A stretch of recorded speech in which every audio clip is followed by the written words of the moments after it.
That is our top story for the day. LeBron James, he sat this one out. He instead is eyeing a return tonight against the Rockets, ducking some defense. I don't know, you tell me.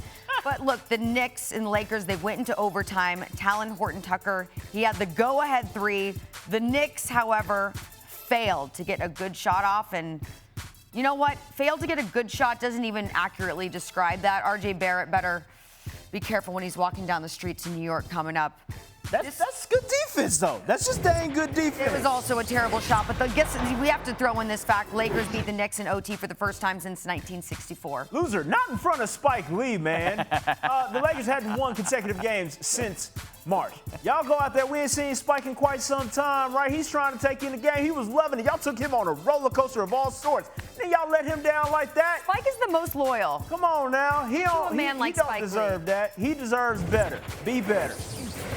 Winner, just like old times, this is the first meeting between these two teams when they are both at least 8 games above 500 since April 2001. Make no mistake about it, people. These two teams being exciting and competitive in a rivalry like this matters to the NBA and the fans, and I love it. Yeah, no, you have to, right? Two teams on two different coasts hooping at the highest levels. The two top teams in defense according to point score, and they lived up to that bill. Yeah, game got emotional, very aggressive. Winner rose gold because he is playing to the gold standard. I wish we had Roz Gold on Wude for this one. In any case, 27 points. Yet another 25-5 game for Derrick Rose. That is the third time he's done it this season. A Knicks player ain't done that since 1971.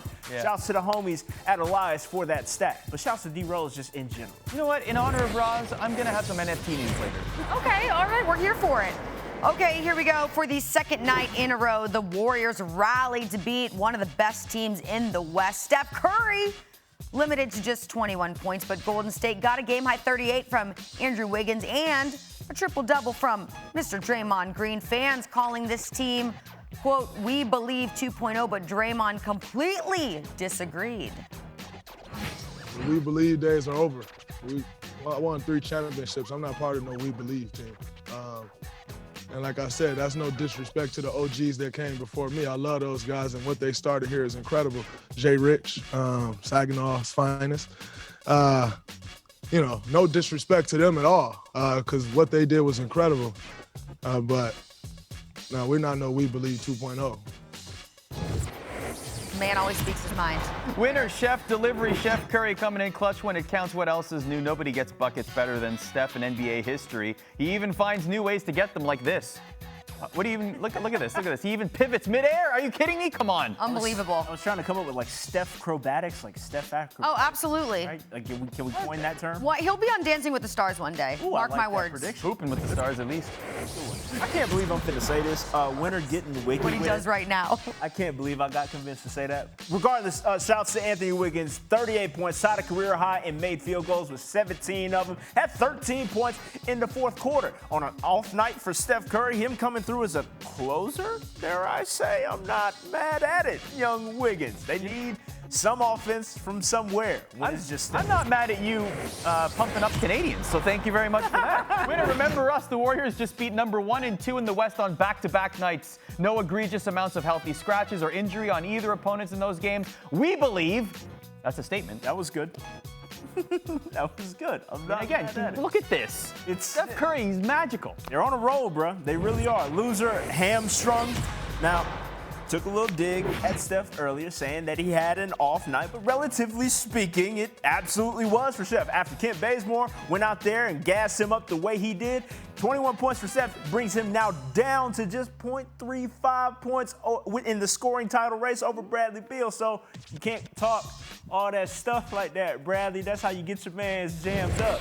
Okay, Nets Bulls now, and Kyrie Irving taking a shot to the face. He did undergo concussion testing Tuesday evening, was cleared of having a concussion, but he will undergo more tests this morning just to see what could possibly be wrong with him. But here's what happened. The guard ruled out for the remainder of the game after he took an elbow to the face from Nikola Vucevic. He was going up for a rebound in the third quarter. Yeah, elbow to the face.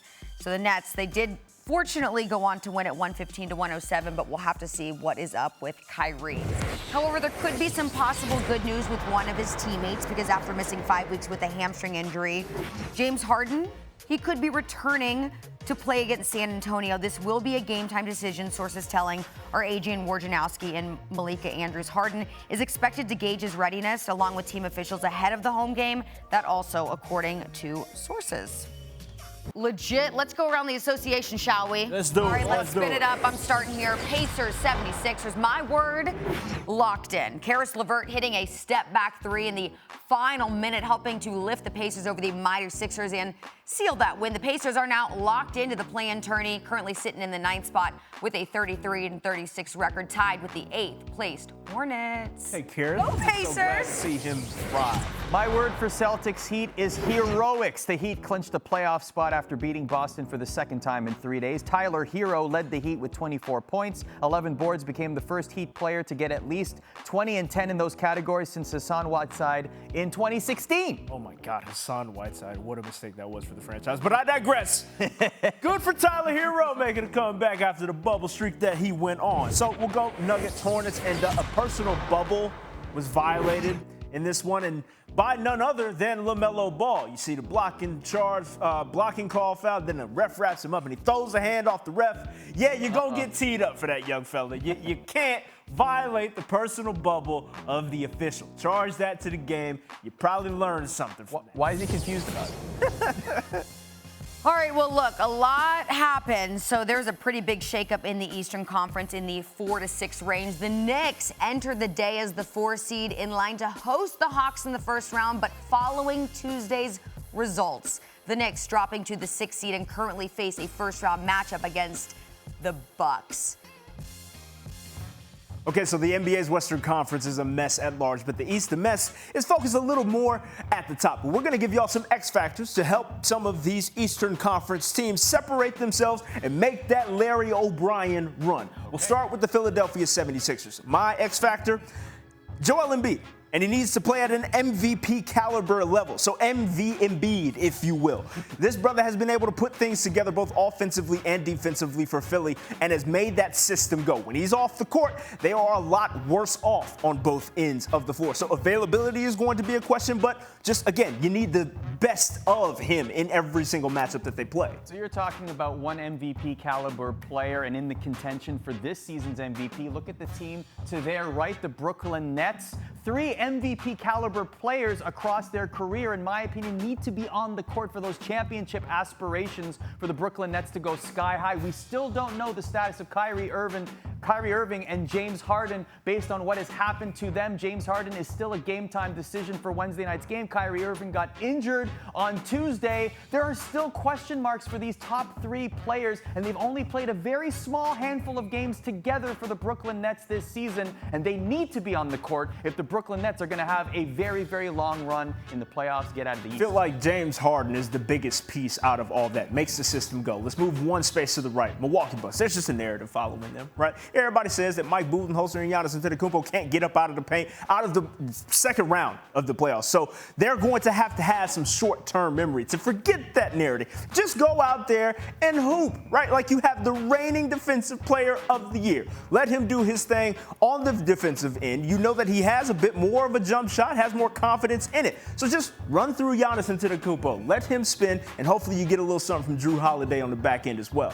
Now, I'm really sorry I'm not going to talk about your Hawks here. Nah, I'm going to it's go fine. to the other team in between those two. It's a complete opposite narrative to what you just said with the New York Knicks. They're playing with house money. They are loving life right now. Even if they don't win one game in the postseason, their season is a victory based on the optics, based on how people are talking about this team. At one point, with the mighty Brooklyn Nets, they were still the kings of New York, especially with their last stretch. Tom Thibodeau has this team on lock, Coach of the Year candidate. You have Julius Randle with the best glow-up in the NBA this season. So he's you're been right. doing fantastic things. Derrick Rose, with the numbers he's getting, with the time he's getting, we're seeing MVP caliber Derrick Rose since when he went on MVP. This is a team that is on the rise, and honestly, when you have a team like this with no pressure and no stress going into the postseason, sure, players want to win, but the optics are in their favor. That could be very dangerous. The Hawks X Factor coming to you from the YouTube page, not the show's, my personal one.